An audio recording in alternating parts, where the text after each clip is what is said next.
Hey, everybody, this is Tom Salemi of DeviceTalks. Welcome back to the DeviceTalks Weekly Podcast. We're coming up on Memorial Day. I wanted to thank everyone who has who served and to thank the family members who have lost folks in the service of our country.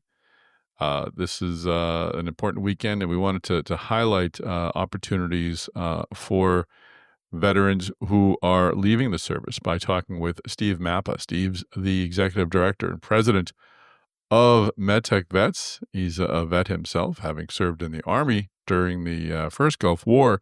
And later on, he joined one of the most medtech companies I know, AdvaMed, and we'll talk a bit about both experiences.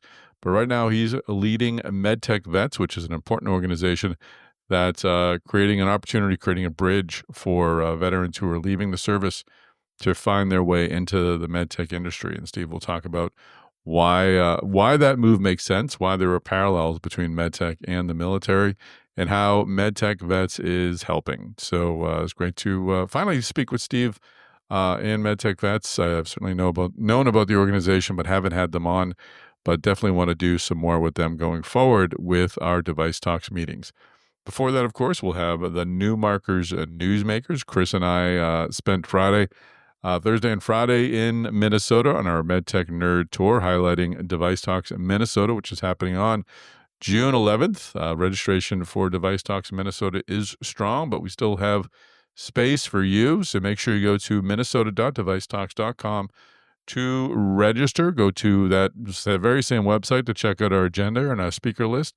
It's going to be a jam-packed day, kind of a MedTech fair.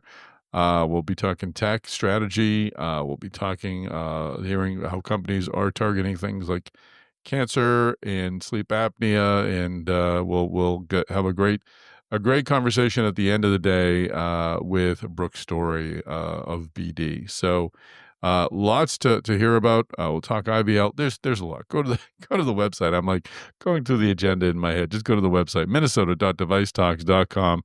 I'm really proud of this agenda. It's different than our other MedTech meetings. I love our other Device Talks meetings, but this one is going to be fun and I think important and impactful. So make sure you're there.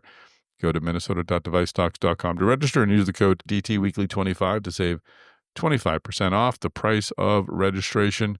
And I'm also working on Device Talks West. The registration for that is open. I'll let you know some of the speakers at the end of the episode. But you can go to west.devicetalks.com to register for that. But we'll worry about that one later. Let's focus on Device Talks Minnesota. Now, Chris and I hit upon the MedTech Nerd Tour in a little bit, right before the Newmarker's Newsmakers. And we've got our good friend, associate editor Sean Whooley with us to talk about all the craziness that's going on in the diabetes space. So I'm sure you'll enjoy this conversation. I'm very grateful that you're part of the Device Talks family. And I hope you'll join us at Device Talks Minnesota. All right, well, before we begin this podcast, I want to once again thank anyone who has served our country in the military. And of course, I wish peace and good thoughts toward those folks who have lost family members and loved ones in the service of our country. That's what Memorial Day is all about. And I hope you find some peace and good memories this weekend. So, all right, let's get this podcast started. All right, you ready for this? Ready.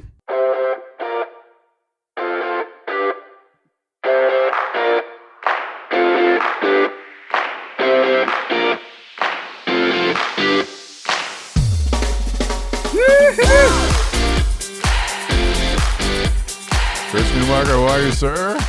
Doing well, Tom. Doing well. Good to see you over the screen again. Although yes. we had a lovely time last week in the MedTech Nerd Tour. That's also called like you really got to see cold, rainy, Minneapolis weather and our how bad our traffic can actually get when it just rains. Because people forget how to drive in the rain. So it's all good. As I said before we pushed record, it really demonstrated that our relationship is rock solid. Now that the fact that we're still friends after 4.5 hours driving in traffic and rain, and we never got sick of each other once. It was quite magical. I mean, yeah, we're not doing the silent treatment. We're all good. We're not like it's like I can't talk to that guy ever again. Yeah. It helped that we had a Juicy Lucy wait for us at the end Oh of the day. man, So that that was was the way to go. that was the way to Yeah. go. That was You're a not that. little worried when we pulled up to Matt's bar, and you're like, "This place, looks like a real dive outside." You I go in, did you're not like, say that. My I mean, face but may have you were a expressed bit that. I mean, what are we doing here? Like, we're There was in the looked very, Powderhorn neighborhood, it looked. I love me a good hole in the wall place. It just literally it was so quiet. I'm like, is it open? Like I thought maybe it was closed. And we went in there. There's a line like we had to wait 15 minutes to get a table. They said there'd been a line out the door like Yeah. just a few minutes before. It was 2 p.m. and there's a line for tables. On a So Friday. Yeah, that tells you it's a good place. it's the place. Yeah. Good French fries, good burgers, good Juicy Been Lucy. initiated into Cold beer. Minneapolis more, Tom. I You've would- had your Juicy Lucy, so there you go. We are going to have the DeviceTalks Minnesota after party at Matt's bar. I'm just there we announcing go. that right now. Yeah. Yeah. So we'll Yeah, run shuttle be careful buses. if they're listening. They're going to get an extra few cases of beef or something. They got No, I think to probably grill more burgers. They're all coming. we'll stay closer to the university, I think. So There we go. Maybe. anyway, we've got some. Maybe we go to Annie's Parlor in Dinky Town. They've been slinging burgers for a long time too. So.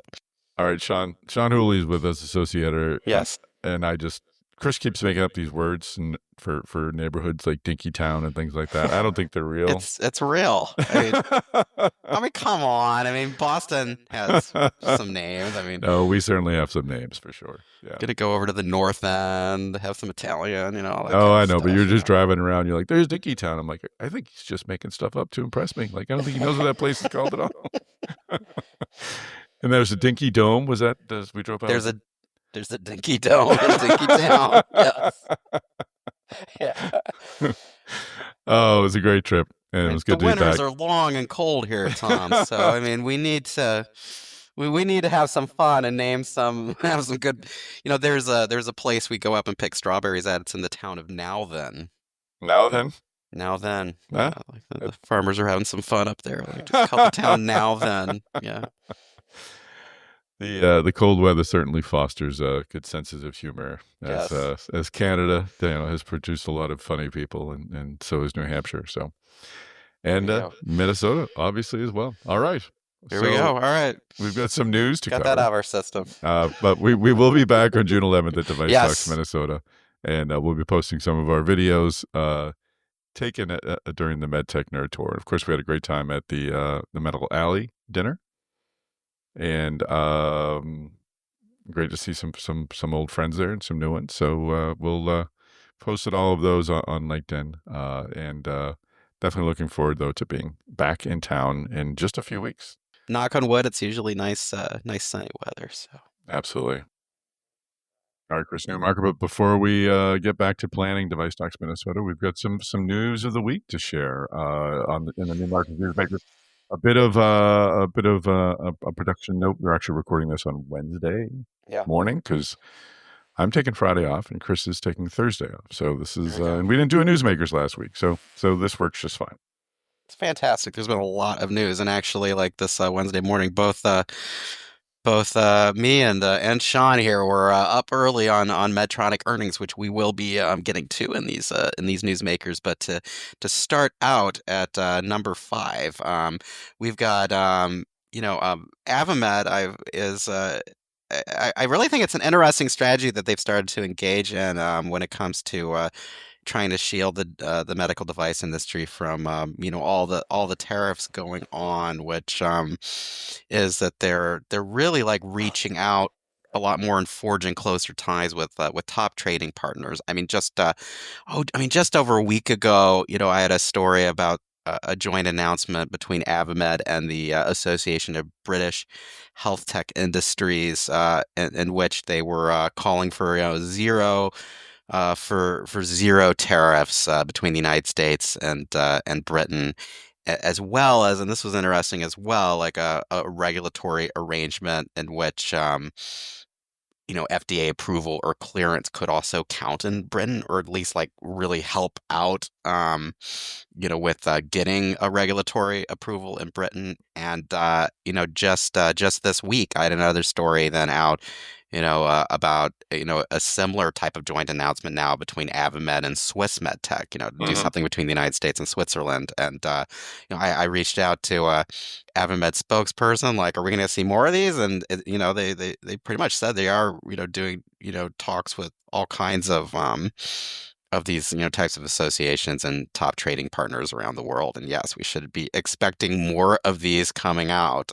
So as the Trump administration engages in trade negotiations with all these countries, AdvaMed's partnering with the medtech associations in those countries to lobby to get zero tariffs for medtech, shield the industry from these from tariffs and these trade deals, and also, like, help out companies that are approved here to get regulatory approval overseas in an easier way. So this will be interesting. I think, I mean, I didn't have time to whip up some fondue this morning, Tom, but what do you think? Like, I mean, the next country that is announced, should we have some kind of food related to the country when we're recording the Newsmakers?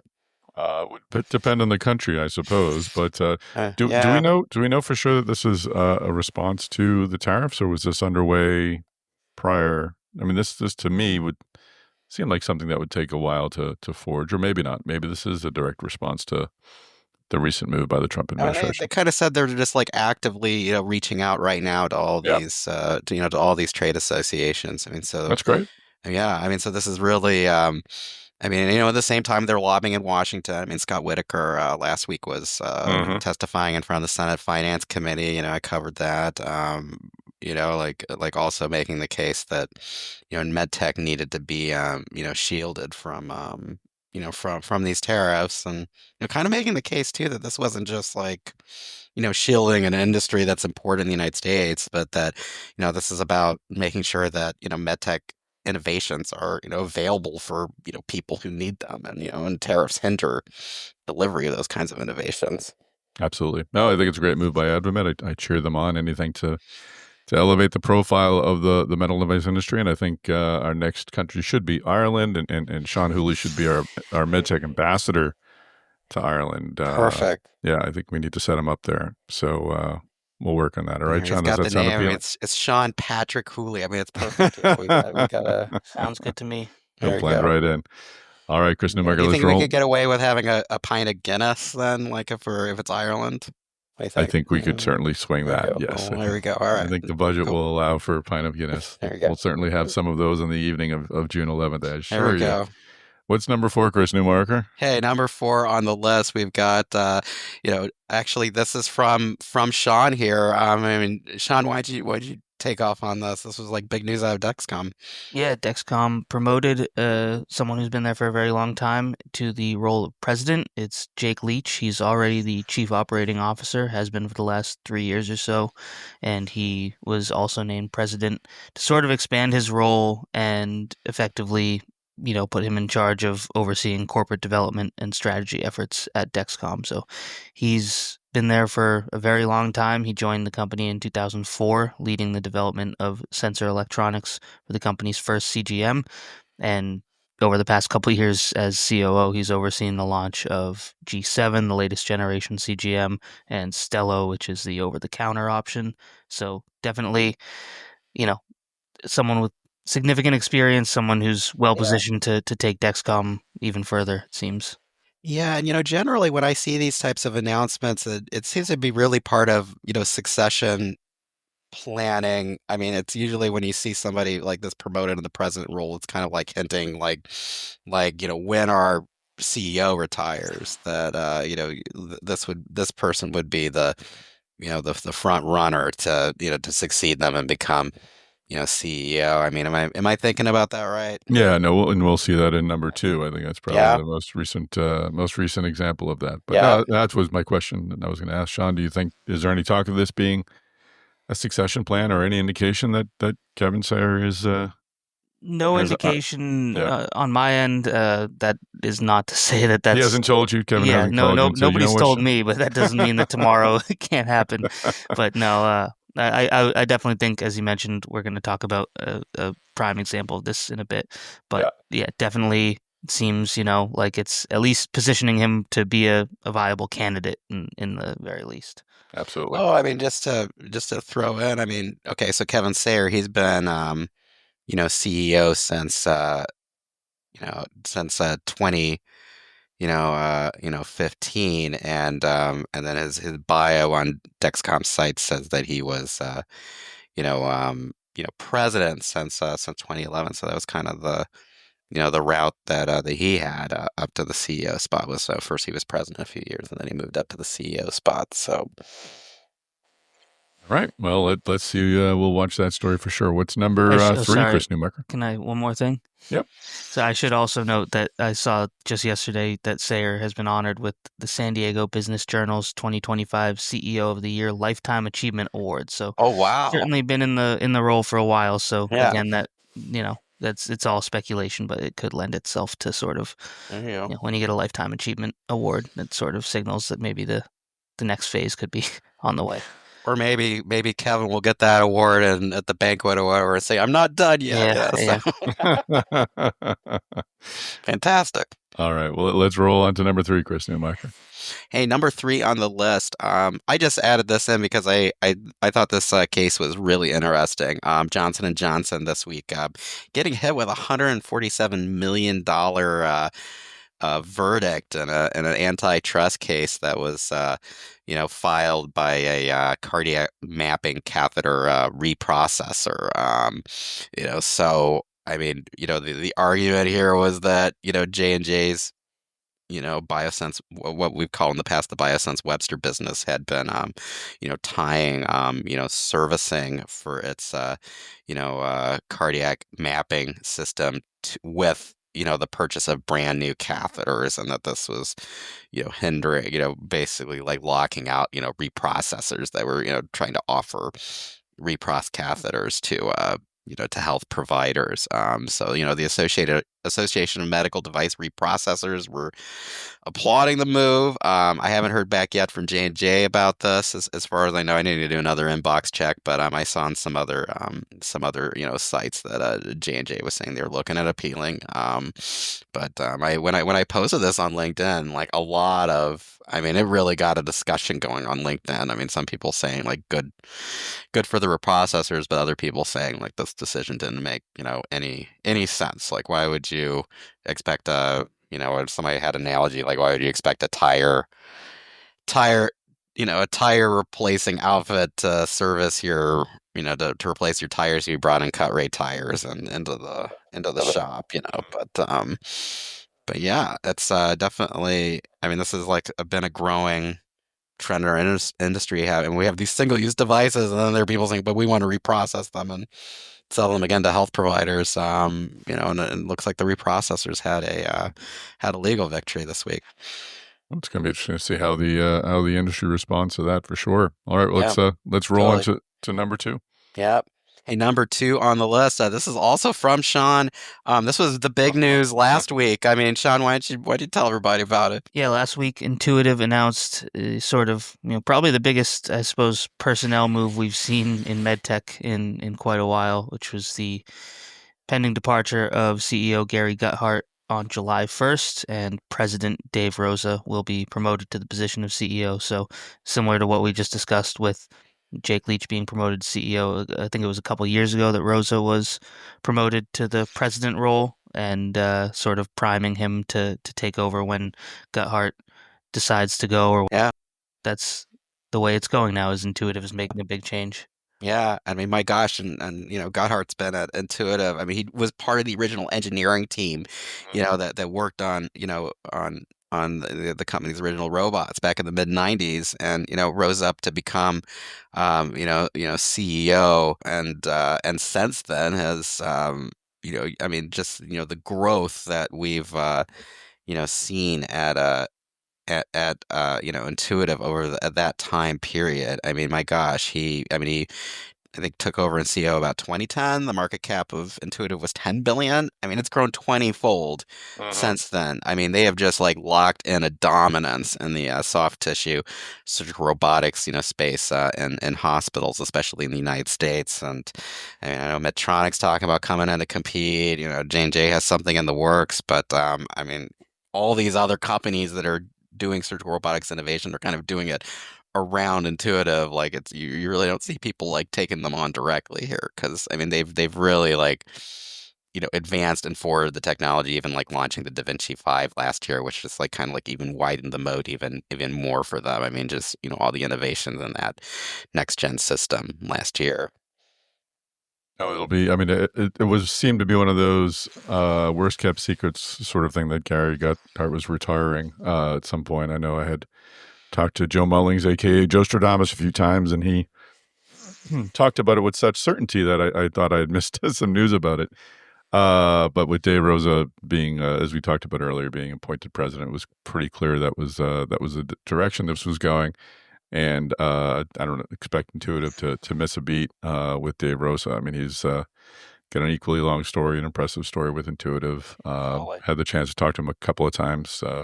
Super smart, super nice. So we're going to see Intuitive obviously continue to chug along. The other Intuitive news I thought that you had this week, Sean, that was interesting was the Olympus hiring Intuitive's who had not been there a long time. It was his name is Slawik Kerner. I hope it's Slawik, Slawek, coming on as now he's Olympus's new Chief Digital Officer for Smart Connected Care. So it's just an interesting move to see someone leave Intuitive, because they don't typically do that. And it just kind of registers also where I think Olympus and others are headed, just the need for smart digital dashboards for endoscopic devices, for surgical robotic devices. The pressure from Intuitive or on Intuitive is not only going to come from a Medtronic or a J&J or SS Innovations or someone else. It's the entire field is moving into this digital dashboard realm. So it's going to be quite a battle going forward, and I think it'll provide better care for patients, which is ultimately what we're all here for. So it's good news for the industry. Good news for folks like us covering the industry for sure. And we'll see where we're headed. So, all right, Chris Newmarker, what's number one? Number one, fresh on, I guess I'm going to say, can't say fresh off the press. It's fresh on the internet today. This morning, I mean, Sean, I'll let you take the lead on this. I mean, this was like a big news in your diabetes beat. Sure, yeah. Well, as part of the company's fourth quarter earnings, which Chris will get to, Medtronic did announce this morning, as we speak on Wednesday, that it is going to separate its diabetes business into a new standalone company. It expects that process to take about 18 months. It wants to go the IPO route, which will be interesting to watch in terms of how that company sort of, I guess, works itself out. It's the second sort of large diabetes unit separation in MedTech that we've seen over the past few years, with BD spinning off Embecta. But I do think they're very, very different diabetes companies that we're watching. In terms of Medtronic, they sort of tout this whole ecosystem as they have their own pumps, CGMs, smart pens, all sorts of different things. So it's definitely, I imagine a viable company on its own. They wouldn't, separate it if it wasn't. But it's something that sort of has been talked about for years. Like I remember back in like 2021, analysts were asking Jeff Martha if they were looking to spin off diabetes, and that was sort of in the middle. This loose, Yeah, that was in the middle of some issues with FDA warning letters and question marks over the company or over the unit. So now that it's sort of seemingly in a decent place, or has been presenting as in a decent place over the past couple of years, I guess they decided now was the time to spin it out and start something new. Yeah, I mean, you were alluding to it. I mean, a big turnaround there in recent years. I mean, they had all those warning letters, insulin pumps being pulled off the U.S. market, but now the insulin pumps are back. The revenue's been growing, a lot. I mean, just in the fourth quarter, it was over 10%. kind of one of the big things they were explaining in the earnings call this morning was that, the earnings profile just kind of like doesn't fit in as well with the rest of the company, and they really think like letting it go off and be its own, independent company, enables Medtronic to kind of like, focus on some of these like other high growth areas where they see a lot of earnings potential, including like pulse field ablation and neuromodulation. So and the other big news out of the earnings this morning was that tariffs, like all these other major medical device companies, are going to be really hitting them on earnings, potentially up to $350 million if this tariff pause with China reverses, ends up not being permanent. Spinning off the diabetes business, that does like take a little bit of pressure off them on the earnings, and then they can get more focused on some of these higher growth areas. Then they could maybe they could hopefully like really keep a good earnings outlook going even amid tariffs. On the diabetes side, it's still an interesting sort of company to watch in terms of portfolio. Like they've still got their partnership with Abbott, connecting Abbott CGMs with Medtronic insulin delivery technologies. They've got their own next-gen CGMs on the way, their own next-gen pumps, including a patch pump in development. Obviously, we saw their attempted acquisition of EOFlow out of Korea fall through for a patch pump to rival Insulet. But again, it's something to watch. I mean, I compiled last year the 9 largest diabetes technology companies by revenue, and Medtronic's diabetes unit was third behind only Abbott and Dexcom. So I expect, that not to change anytime soon. So it's still going to be a major player in the diabetes space. We'll have some big news to lead off with your diabetes special report, which is coming out this summer. So that'll be really cool.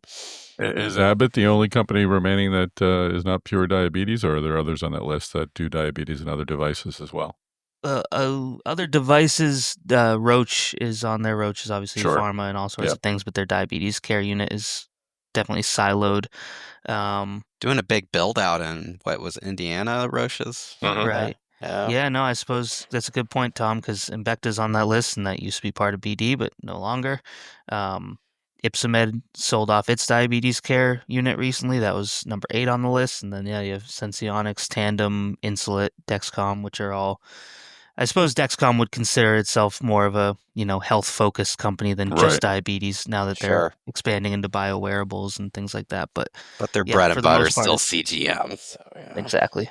It looks like the diabetes industry is just, I think, growing into its own shape and form, and maybe just doesn't fit with the rest of MedTech anymore. Especially, we saw Ashley McAvoy take over at Insulet. Obviously, she's a MedTech person, but I think her consumer background really was a selling point for that as well. And it's really become more of a consumer-connected care sort of business as opposed to... Medtronic CEO Jeff Martha, when he's listing out the things that made diabetes kind of different from the rest of the business, he mentioned kind of like that go-to consumer model that we just don't see with a lot of other MedTech. And also, too, I've noticed in the diabetes space, the involvement of the people who have diabetes is like way more than you see with a lot of other disease conditions, with other medical devices. Very vocal group of people. I have no evidence to back it up, but I would imagine it's one of the loudest sort of patient advocacy spaces in MedTech. In a good way, too. Yeah. They really help drive innovation and adoption. So, all right. Well, a great list. As always, Sean, it was great to actually have you on the show. We mention you almost every time. Another article by Sean Whooley, but now you're actually here in the digital flesh to talk about it yourself. So fantastic, man. Always a pleasure. Before we begin our keynote conversation with Steve Mapa of MedTechVets, want to let you know that we're rolling out a new feature in the DeviceTalks Weekly Podcast. It's going to be our future MedTech Opportunities Future, a Future of MedTech Opportunities feature. You can play with the letters there if you want to see what the series is called. But this is an opportunity for folks to share their sense of where our sector is headed. So if you're interested in being part of our FOMO series, we've got several tiers of opportunities. make sure you reach out to me at Salemi, TSALEMI, at WTWHmedia.com, or you connect with me on LinkedIn and let me know what you're thinking about, what you'd like to talk about, and I'll let you know how we hopefully can make it happen. All right, now let's begin our conversation with Steve Mapa. He's once again the Executive Director and President of MedTechVets. Well, Steve Mapa, welcome to the podcast. Yeah, thanks for having me, Tom. Looking forward to it. My pleasure. You've got 2 great stories to tell, 3 great stories, including your time in the armed forces, with the Army, with AdvaMed, and now you're leading the MedTechVets group. So we have a lot to cover. Yeah. So normally I say, how did you find your way into MedTech? I know your answer is a bit delayed than some others. How did you what were the first steps of this journey that you're on? How did you find your way into the Army? Yeah, good question. So, my dad was enlisted in the Navy. Okay. So, as a kid, he wouldn't talk a lot about it, but he would talk enough about it to generate interest. So, he was mostly in the reserves, but his unit got activated during the Cuban Missile Crisis. He was Wow. he was on an aircraft that would spot submarines, off the coast of Cuba. Holy moly. So he had some pretty interesting stories to tell. So then looking at colleges, I was always interested in the military. And, Navy wasn't a good fit for me because I tended to get seasick on both. And the Air Force, didn't have great vision to be able to fly as a pilot. So, the next choice was the Army. And, ended up going to West Point, which was not too far from where I grew up. I grew up in Westchester, PA, which is right outside of Philadelphia. Wow. And West Point's about 3 hours north of where I grew up, a little bit north of New York City. So, went to West Point, had a good experience, met a lot of great friends, had a good education, played a lot of sports, learned a lot about time management, organization, discipline, things like that. And then when you graduate, you're commissioned as a second lieutenant. So I was a lieutenant in the Army, and I was an armor officer. So I was a platoon leader in a tank unit. And we got deployed during the first Gulf War, Operation Desert Storm. Holy moly. Yeah. So it was, so at a young age, I think I was 23, newly married. It was a great experience, a lot of responsibility. We spent time in Iraq, Saudi Arabia, and Kuwait. And, one of the greatest honors of my life was, serving alongside America's finest, in the United States Army soldiers. That was a great experience. Learned a lot. I bet. Well, thank you for that. First of all, I remember that time, and it was a harrowing time. I think we're about the same age. I graduated high school in '87. I remember the build up to the war, and I was not in the military, and I remember thinking, what the heck's going on? I can't imagine being in the military during that time, where things were definitely shifting from kind of the Cold War stare down to where you're getting deployed. What was that time like for you? Yeah, it was kind of scary, to be honest with you. Sure. I mean, the mission of the military is to serve in deployments, in conflict, and it really doesn't hit home until it actually happens. Yeah. So fortunately, we had a lot of good training, we had a lot of good leaders, we had great technology, great soldiers, and we practiced a lot, which I always remembered. We went through, our mission was to breach the Iraqi minefields. And I was, again, in a tank unit, and we practiced over and over and over and over again. We practiced contingency plans. We practiced at night, during the day, gas mask on, gas mask off. We tried to anticipate any kind of reaction from, the other side. I think that was what gave everybody the confidence to perform, was knowing that we had good leadership, we practiced a lot, and, just executed on the mission. That's amazing. No, and I mean, it was ultimately ended up being a short, active conflict, but the echoes went on for decades. I mean, we were still talking about Iraq. Well, still are. So you never know where things are going to go. What happened after the war? Did you have the option to stay in the military or not? Because the other transitional thing or transformational thing was the military after that war began to say we're shifting focus. We don't need as many soldiers. We're going to start cutting back. Yeah. So I did not stay active duty. So I served time, and then I got out of the military. And during the early '90s, there were really no career transition programs like there are today for the military. So Sure. MedTechVets was not around. They didn't have skill bridge programs. I worked with some of the junior military officer recruiters, but I didn't have a great experience with that. So I ended up really just networking. I found my first job out of the military through a friend of a friend from a classmate of mine.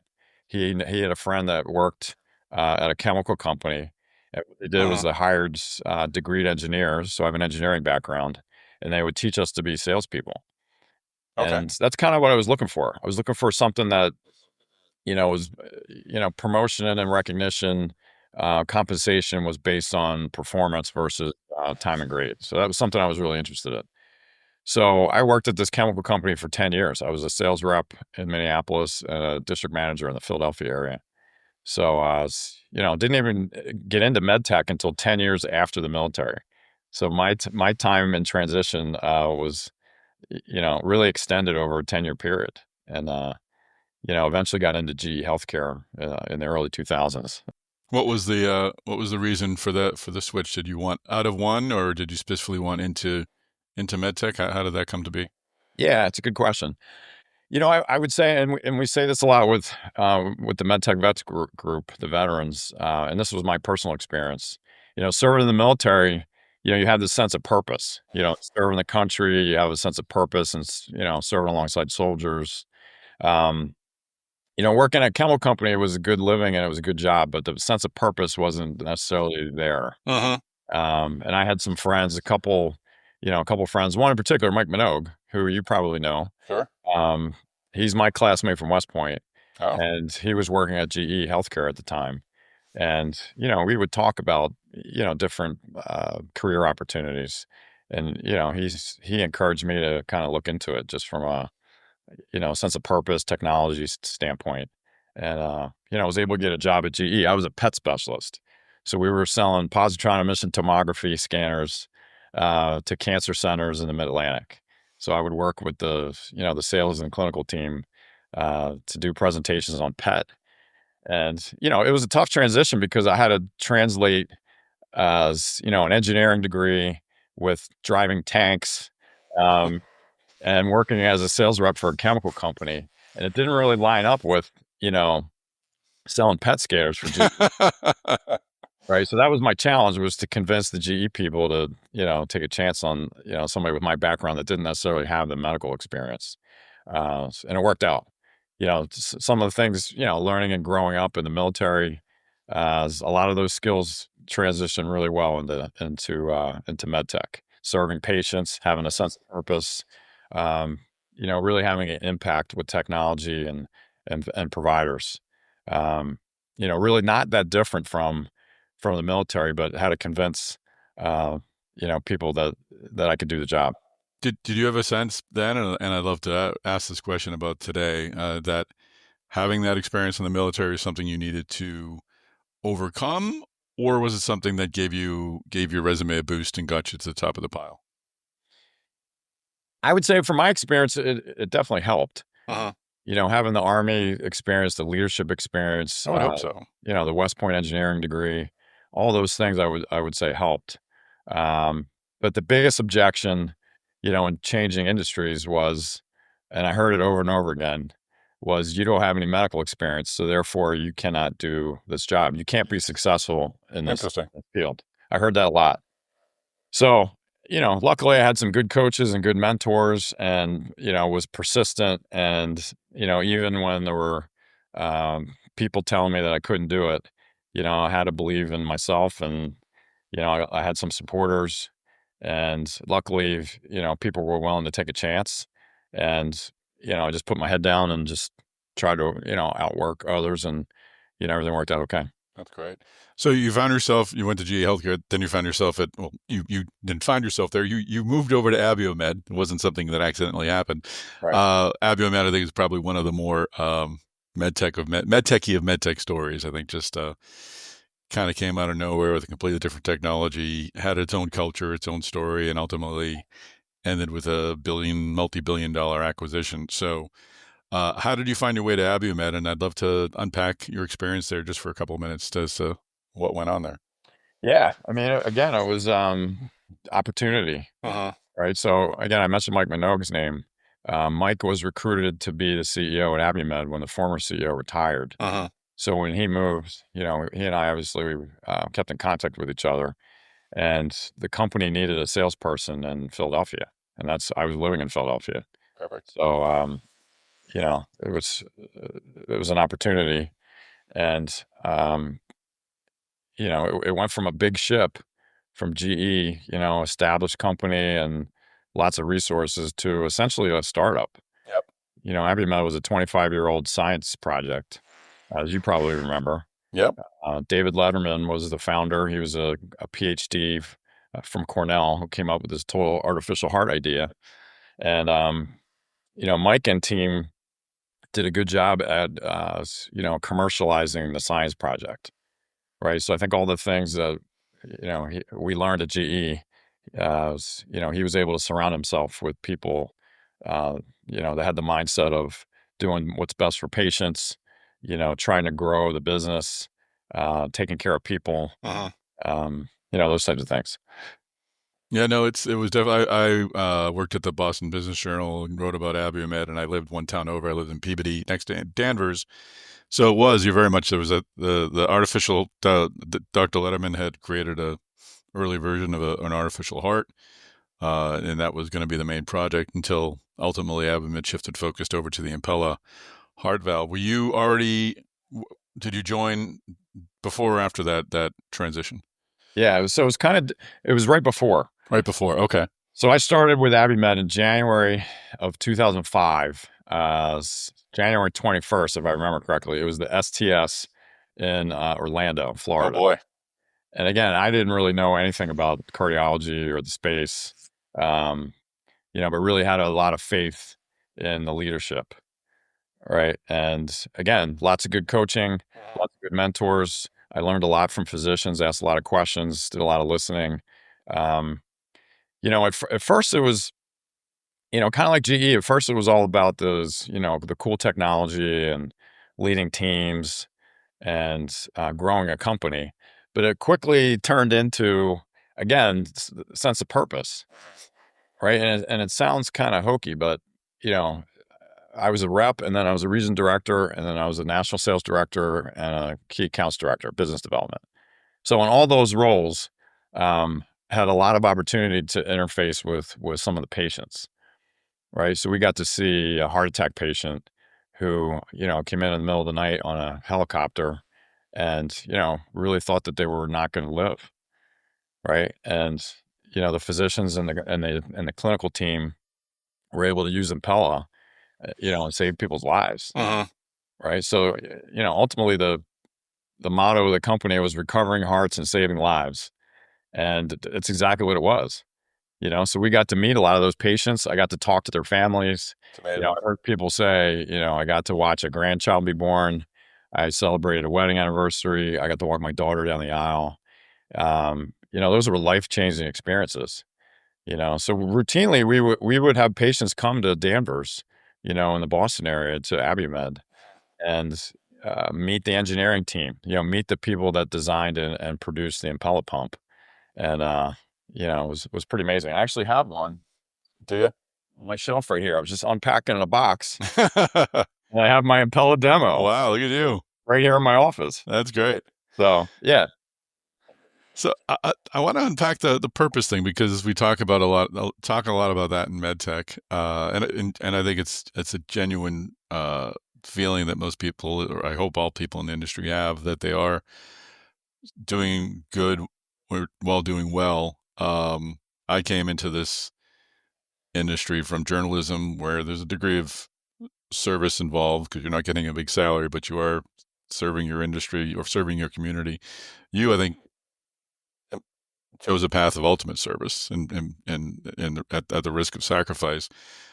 I'm happy to hear that, the purpose that we all sort of cling to or claim as MedTech resonates with you as someone who clearly entered your professional life with a sense of purpose. So you find MedTech's purpose to be something very real. Absolutely. Yeah. Yeah, no question. It didn't happen on day one. Yeah. But, as my career in MedTech, advanced through the years, that was probably the consistent theme, right? I mean, we'd go to sales meetings and I would remember Mike Minogue would say, "We're not selling toaster ovens." And that always resonated with me, taking care of patients and their families and interfacing with the doctors and the staff, pretty amazing sense of purpose. No question. How does that translate?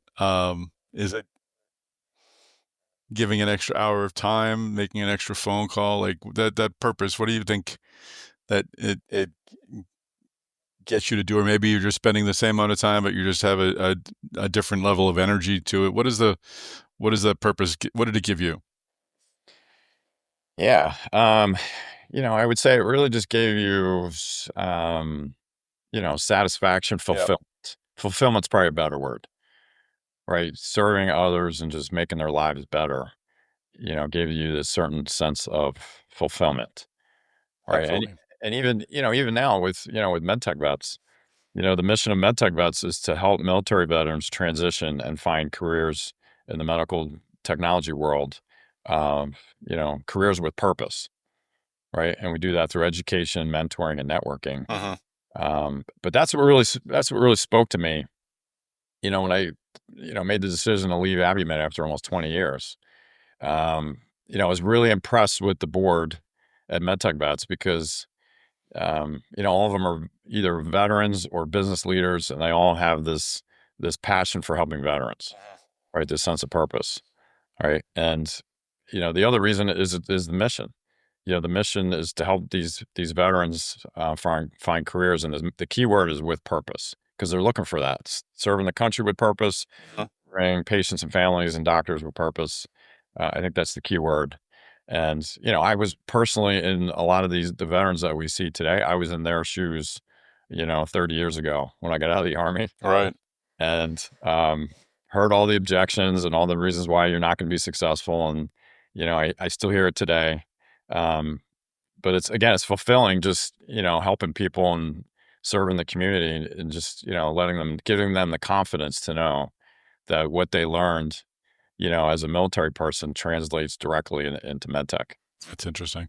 Let's talk more specifically about MedTechVets. Then. What zoom out a bit. What is the organization? How big is it? Not entirely how is it structured, but Sure. What is its function? So MedTechVets, we're a nonprofit, so it's a 501c3, and there's 13 members on the board of directors. All are volunteers, and we have 3 full-time employees. There's myself and 2 others are full-time, and the other 13 on the board are volunteers, right? So what we do is, again, we're helping military veterans transition and find those careers with purpose in MedTech. We do education. So virtual education and in-person education. So things like writing a resume, generating a LinkedIn profile, interviewing, networking, things like that. Mentoring. Every veteran that comes through MedTechVets, we assign a mentor. So the mentor, most of them served in the military, but not all of them. I would say that the key is that they have a passion for helping a veteran make the transition. They're familiar with some of the obstacles, some of the objections, some of the issues in translating their skills from the military world to the civilian language. It's a key part of success. When we've interviewed our partner companies and some of our fellows, the number one predictors to success in the transition is if they have an active and supportive mentor. Right. So that's a huge part of the MedTechVets is the mentoring. And then the networking. So Scott Whitaker, who's the president of AdvaMed, he's a part of our board. He joined last year. Joe Mullings, who's the president of the Mullings Group, joined our board last year as well. And then Ramsey Newayhid works for Merrill Lynch. Those were the 3 new board additions when I started in 2024. And I would say that, they're enormous help, mostly on the networking side, because they have contacts everywhere in the industry. So, between the education, the mentoring, and networking, we try to help these veterans, hone their skills, give them confidence to find a job within the medical technology world. So where do vets need that? You covered sort of the areas that you help them with. Unpacking it a bit. Networking. Is that part of military life at all? Or, I mean, I think promotions are almost devoid of network. They're given for performance only. I mean, I'm certain there's some personalities involved as well, especially nowadays. But how different is it finding success in the military versus finding success in the commercial field? Yeah, it's a good question. I mean, serving active duty or in the National Guard or military, I would say in general, you have a support structure because you're part of a unit. Whatever branch or whatever rank you are, you're assigned to a team or to a unit. Making the transition, you may or may not be working with a team, especially maybe with a sales role or clinical role or even in finance or marketing, engineering. So, again, we spend a lot of time introducing our partner companies to the veterans, right? And by partner companies, what I mean, AdvaMed. AdvaMed has 600 different organizations. It's a large. I'm sure you're more familiar with them than I am. And we have a lot of partnerships with those companies. So the ways to partner with MedTechVets, there's really 3 ways to partner with MedTechVets as a nonprofit. So one way is placement fees, similar to some of the recruiters for the right candidates. Number 2 would be donations and grants, so educational grant or a donation. And then number 3 is mentorship. Those are really the big 3 or the 3 ways to partner with MedTechVets. And we introduce, a lot of our partners to veterans because the veterans have a certain skill set. And companies have certain positions that they're trying to hire for, and we try to match them up. Are veterans, though, do you think they're I found it took me a while to learn how to talk about myself and sort of talk about my accomplishments. And I was very, very much, I'm just part of the team. Like I'm trying to find us all success. When it came to me applying for jobs and moving forward, I had a hard time taking credit for things that maybe I should have taken credits for. Is that any more or any less the case, you think, with veterans, because they are part of such a large organization? They're never told to say, no, what did you do? What should we give you credit for? Yeah, it's a great point, Tom. Absolutely. And I would say this is my personal experience too. As a military person, you're really taught to be a good teammate. Yeah. Give credit to the others and not necessarily yourself. So when we do these various trainings, we do 4 training cohorts throughout the year, right? And they're anywhere from 5 to 7 weeks. And in each of the weeks, we spend what we call a 30-second introduction. Tell me about yourself in 30 seconds or less. That's going to, give a potential employer interest in hiring you, right? So it's really interesting to see from week 1, the introduction, some of them tend to be long-winded and not necessarily very specific on an individual accomplishments. And as you get to week 7, it's crisp, it's clean, concise, and it's much more professional.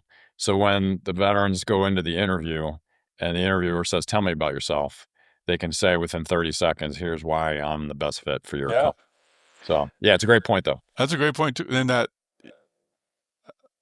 I went on a lot of job interviews from age 20 to age 40. Look, not a lot, but more, I think everyone does. So you learn how to get better at it. Whereas if you're in a place where you're not doing that and suddenly you're 40 and you really haven't gone through, you don't have that ability to learn on your own. So they almost do need a kind of an accelerated, I think, introduction into that skill set, I would think. Absolutely. Yeah. And we practice it just like anything else. Like we're giving a presentation or, playing a sport or, playing an instrument. The only way you get good at it is if you practice. So we spend a lot of time on presenting themselves, Huh. as you get into the interview, and just giving them the confidence to be successful. That's great. How about the translation of skill sets or accomplishments in the military and presenting them in a way to a company, medtech or not, that allows the hiring entity to see the connection? Is that a challenge? Yeah, absolutely. I mean, again, one of our slide presentations, we present some of the Pew Research Center, and what this Pew Research Center shows is that over 80% of military people have a difficult time translating military into Wow. civilian language, right? And it's very similar to some of the HR professionals. They may not know, some of the military lingo. Uh-huh. So again, we spend a lot of time on translating what they learned in the military to what will be understood in the civilian world. And it takes practice. So even with the resume and the LinkedIn profile, the one that they come in and on week 1, it may look a lot different when they finish the program after week 5 or 6 or 7. Are they usually starting a LinkedIn profile for the first time with you? Some are, yeah. Yeah. Yeah, and again, my personal experience when I worked at AdvaMed, I had a LinkedIn profile, but I didn't really spend a whole lot of time on it. No, you're right. Yeah. So, week 2, we have somebody talk about best practices for resumes, and then this past time it was Joe Mullings, and he did a tremendous job. Oh, sure. Talking about resume best practices. And then LinkedIn is a gentleman by the name of Kip Wolf. He's the CEO of a biopharma company, and he's an expert on LinkedIn. So every time I attend that class, I always try to refine my LinkedIn profile because it needed a lot of help when I started, and still trying to tweak it. But yeah, absolutely. Some people may be just starting LinkedIn for the first time. That's interesting. So what would you like to see MedTechVets become? What are your goals for the future? Yeah. Last year, so again, I've been here about a year or so. So in the year that I've been here, there were about 60 veterans that came through MedTechVets, right? Wow. And most of the funding, to be perfectly honest with you, has come from the board of directors. Uh-huh. So those 13 people that I mentioned, 75% of the funding has been coming from that group. Wow. For many years, which I didn't realize until I started here. I didn't know that. Yeah. No. And then the other 25% comes from, corporate donations. So, what we're trying to do is to diversify the revenue streams so we can, maybe reach more veterans. So instead of 60 in a year, maybe we can go to 160 or 260 or 360, right? So, so we're trying different things. We're trying to do placement fees for what we're calling an executive program, right? So we're piloting this program, executive program, with some of the academy grads. So Annapolis, West Point grads, college athletes, technical degrees, leadership experience, successful military career. Some companies like when I worked at AdvaMed, we paid a recruiter a placement fee to find somebody like that, and some companies will still do that. So that's one of the things that we're exploring. The other I mentioned was the donations and grants, and then the mentors. The mentors is our key to success. So I would say the future viability of this organization is we want to be able to, diversify the revenue streams so we can reach more veterans. We want to go, much more than 60 in a year. We want to go, 260, 360, 1,000, something like that. But the only way we can do that is if we, find more partners. How are the veterans engaging with you, and are you turning people away, or? Yeah, I would say in general, we do not turn people away. That's good. Yeah. Yeah. Yeah. We, MedTechVets is open to all veterans, regardless of rank, regardless of branch. There's a place for just about any veteran here. And what I've learned on these cohorts is there's a wide variety of experience, so, on the junior end, I remember in the last summer cohort, there was a Navy enlisted gentleman who had 4 years in the Navy. I think he had an associate's degree, and he wanted a job in MedTech, right? There is a job for him in MedTech, just a matter of finding, which company will hire for his skill set. We try to meet the veteran, where they are, right? And then on the other end, we have people who, served 20 years and are retiring. And they may have a master's degree or a PhD. We've met a couple of physicians. We met an Army surgeon last summer who was looking to branch out. So there's a wide variety. And we try to, again, match up skill sets with interest levels for what the companies are hiring. We don't really try to steer anybody down one particular road or another. I'm really just trying to goal set and match goals and skills with what the hiring companies are trying to hire for. Interesting. Well, just final question. I mean, we're talking, I know we're listened to by a lot of MedTech companies out there, a lot of MedTech folks out there. What are some things I haven't covered, or what is just some sort of broader messaging you want to share with the industry? Yeah, I mean, I would just say in general that veterans have a lot to offer, right? We have another slide that we show a lot in our presentations that we say, here's a list of character strengths of military veterans and how that translates into MedTech, right? So when we showed this list a year ago, there were a handful of characteristics on there, discipline, leadership, organization, persistence, something like that, right? So every time we show that list, our partner company says, well, you left out something, right? You left out grit, you left out work ethic, you left out integrity, you left out,